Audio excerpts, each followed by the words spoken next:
Hi and welcome to the Forged at Home YouTube channel. Today we're going to be making these hammer eye punches. These are a vital part of blacksmithing equipment that we use to put holes in the centre of all of these billets to make hammers with the eye shape in the middle, of course.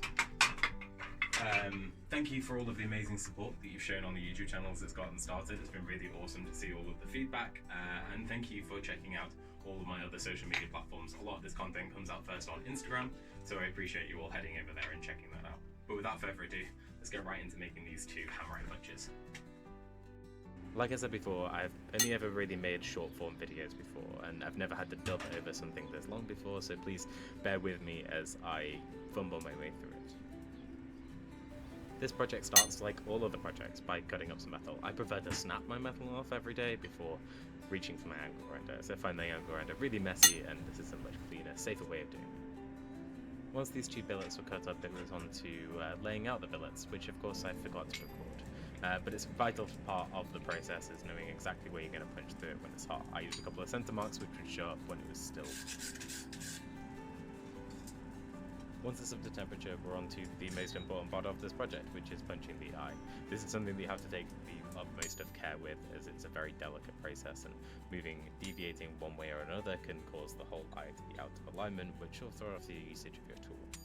So here you can see I'm making a lot of small adjustments, constantly lifting the punch back off, and then turning it around, getting a closer look at it, and then correcting as I go, just watching the marks that the tool leaves behind in order to keep this as straight as possible.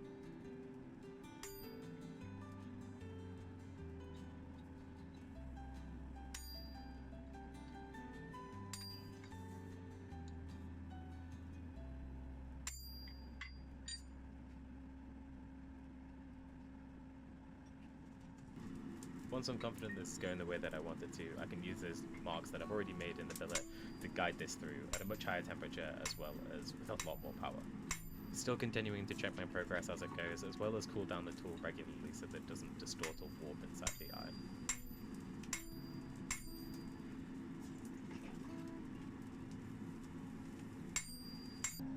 When I was learning to punch hammer eyes like this, I was taught to continue to rotate the piece as I work on it. That way you can remove any natural deviation in your own hammer swings, any tendency to lean left or right that might impact the way that this eye punches all the way through. There's natural biases, may not be a huge problem at the beginning of the process, but over the whole course of punching it, a couple of millimeters here or there may lead to a huge problem in such a precise tool like a hammer eye punch. Another vital part of any blacksmithing project is throwing on the floor regularly. This we call drop forging, and it's crucial for making sure that everything lines up precisely.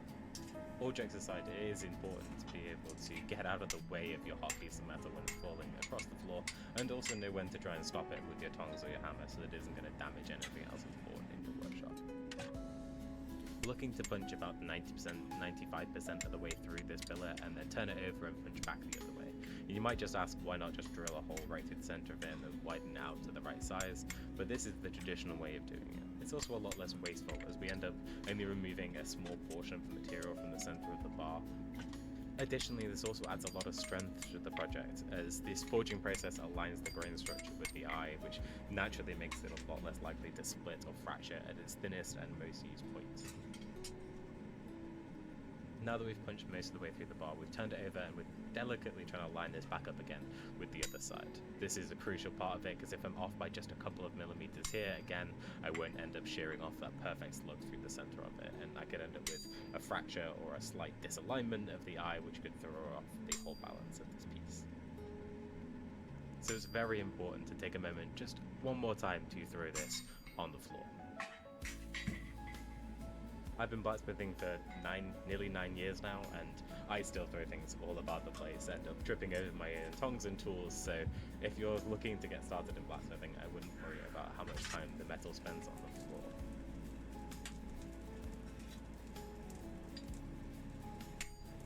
This is where we finally get to see it, whether all of our hard work has finally paid off, and then we get to see this perfectly removed slug, which I think should be just about, there it is, a little piece of metal that just falls out of the middle of the bar. This plug should be no bigger than the end of my punch and no thicker than about 5 or 6 millimeters, and this is a time-honored tradition and an important part of the process, as back when hammers and stuff were first being made out of iron, the material wasn't widely available, so all of the practices that go into it are about wasting as little material as possible.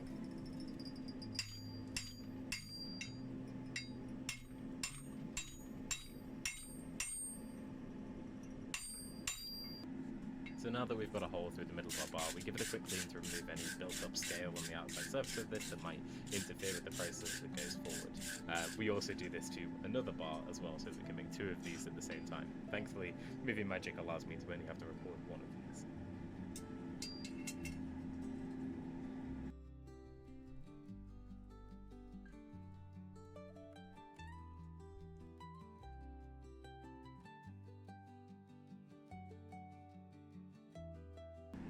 I'm really happy with the way this part of the project turned out, and it's on to the next part of it, which is of course drifting this to the right size.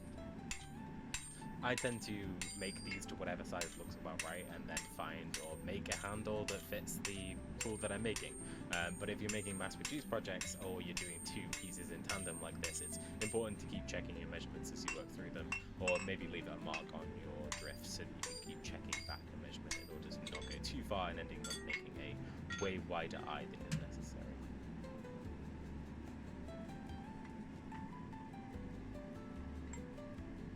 As long as you punch the eye correctly and there's no corrections that need to happen in this stage while drifting out, whether it's like one side a little over to one side or a little over to the other side, this is the part of the project that you can really like put a lot of force into. You can really hit this drift as hard as you like, as long as you remove it regularly to be cool. So it's a good change of pace from punching, which could be a little delicate and a little finicky. With all that force, however, the punch does have a tendency to get a little stuck, and it's just friction that's fitting it back onto the punch.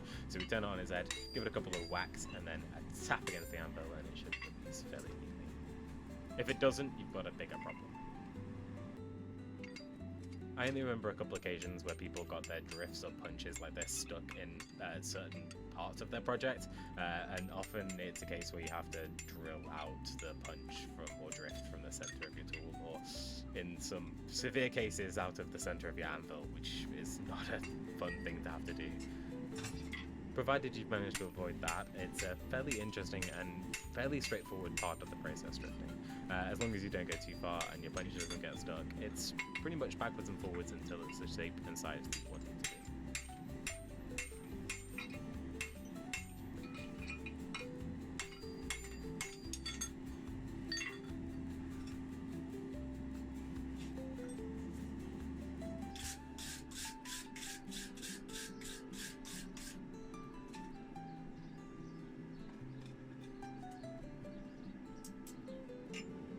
Once the eye is the desired size, we then take it to the flat and we work those cheeks out further. This is to create more width in the eye, which gives us more place to actually see the handle.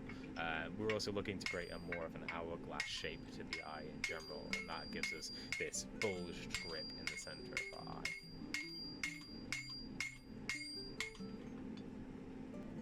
As you can see here, I'm working with the drift in the eye and then working on the close side of the drift.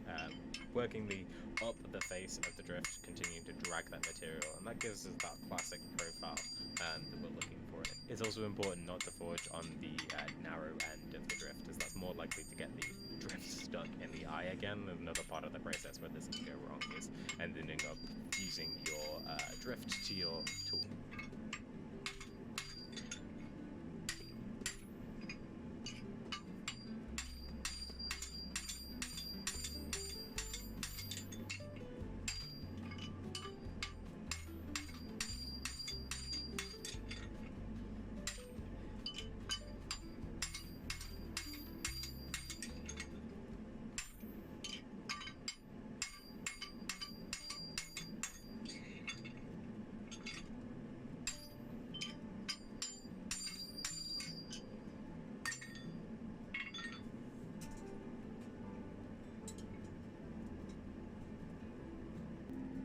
Once we have the eye how we want it, we can start to isolate out sections of material using this tool. It's called the blacksmith's helper, and it allows me to pinch in on both sides of the piece at the same time, creating these fullered spaces which isolate the material and allow me to draw it out easily.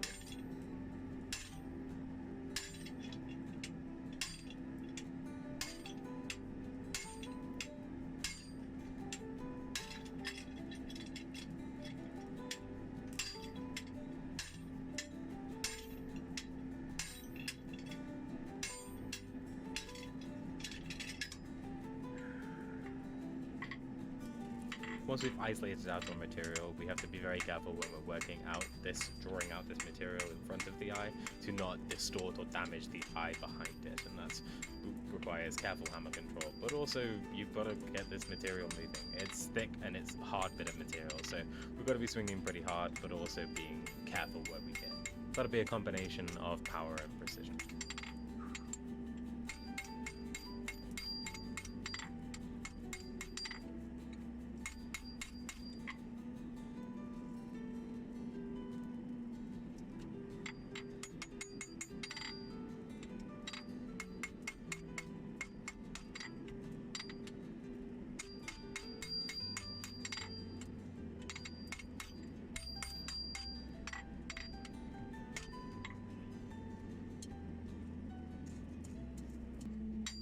As we get further through this drawing out process, we have to be more precise and more careful as we're looking to refine this into its final shape.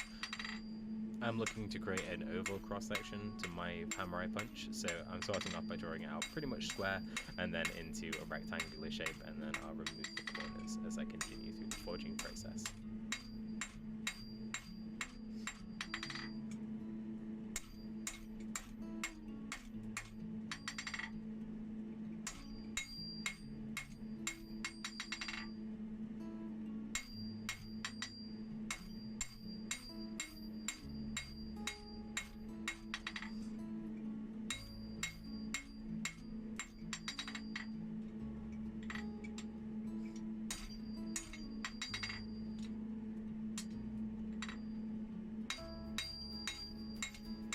Of course, we have to take one more moment just to throw one last thing on the floor, and that would be my hammer. Yeah, it's a classic part of the process is if you're rushing, you're going to drop something on the floor. Just make sure to keep your toes out of the way.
Crucial part of the process is adding a maker's mark. This is something that lives on way longer than we do as makers.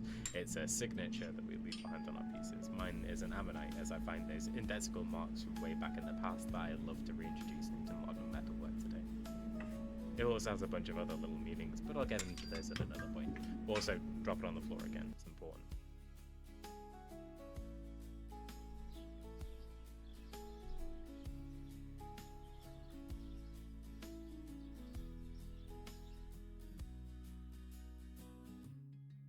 At this point in the process, most of the forge work is actually done, and I could turn my fire off and go reach my iron grinder to refine this down into its finished shape, but that's not how I like to work. I'd rather spend another 10 minutes here at the forge and anvil, rather than another hour working away with cutting discs and flap sanding discs.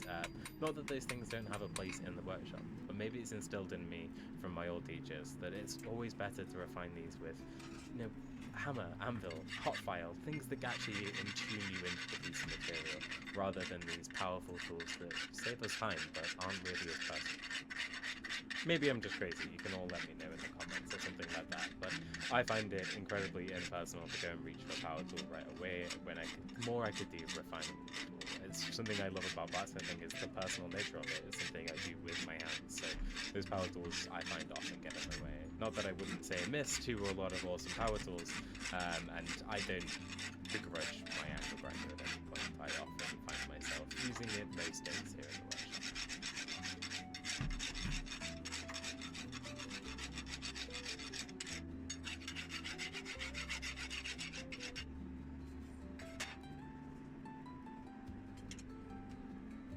We've talked a decent amount about the shape and overall profile of this piece at the punching end of it, but this is the hammering end of this, the bit we strike in order to deliver all that force back through the piece.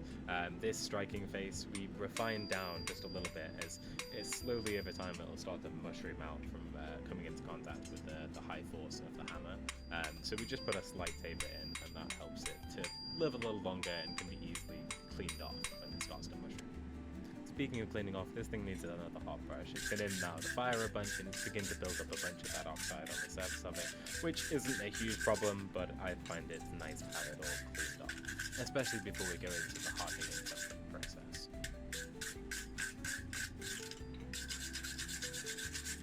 I use a flap sanding angle grinder disc just to remove that forge scale from the end of the surface, and that gives us a nice bright surface to work off so that I can judge the temperatures more evenly when I'm starting on my hardening and tempering process.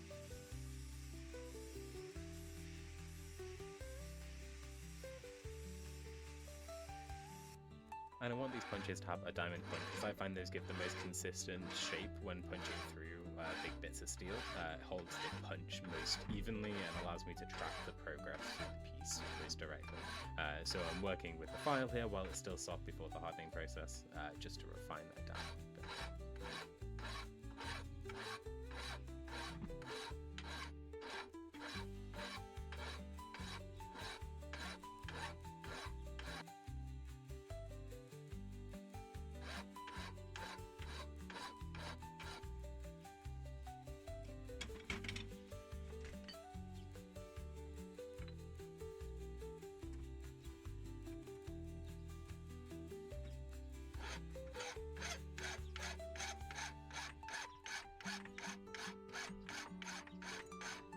I like to really take my time over this part of the forging process, even though I put it in a little bit of a speed up for you guys. I take my time over this because it has to be as close and accurate as possible before I harden it. Otherwise, it's going to be really difficult to refine this down with anything other than power tools, because that hardened steel won't bite under the file anymore. I go through a couple of different grades of file, from like the big chunky ones that'll remove a lot of material to something a lot softer like this, which will help me refine that down into a proper point. The accuracy of this is really important. We talked at the beginning, the punching stage is something that a couple of millimeters here and there can make a huge difference. So I also clean off the surface, so it'll also give me a clean drag through, because any forge scale on the outside of this piece will cause a lot of additional friction to the piece when I'm using it in the future. So as clean as possible before we go into the hardening and tempering process.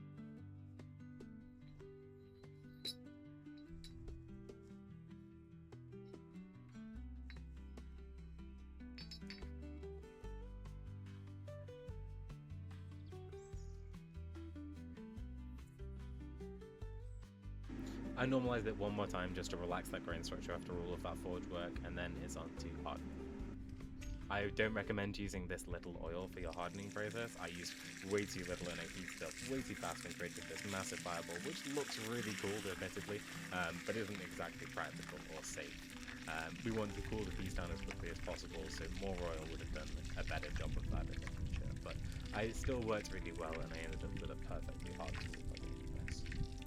This rapid cooling freezes the grain structure in place in its enlarged state, which causes a lot of hardness in the piece, but also induces a lot of brittleness. Like a sheet of glass is hard and it can't be scratched easily, but it's really easily snapped into under pressure, and that's not what we want. So we temper it back and get these colors that radiate across the surface of it, and that lets us know that it reintroduced a lot of toughness into the piece. And just like that, we've completed 2 really awesome punches, and all that's left is to add a couple of handles.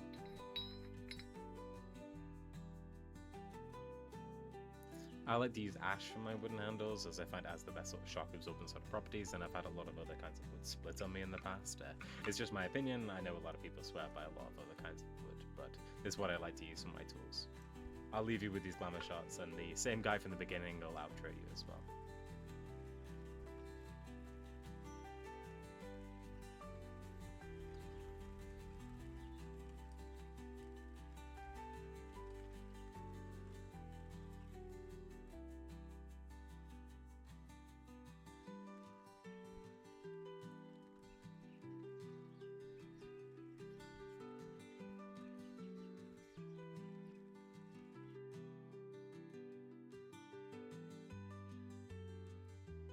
Thank you for making the time to watch that full YouTube video. I really appreciate you staying until the end. I think these turned out absolutely great. I love the shape of them. I can't wait to put them to good use. Consider subscribing so you don't miss the next full-length video that we put together, as well as all of the other shorts that come out here and on Instagram.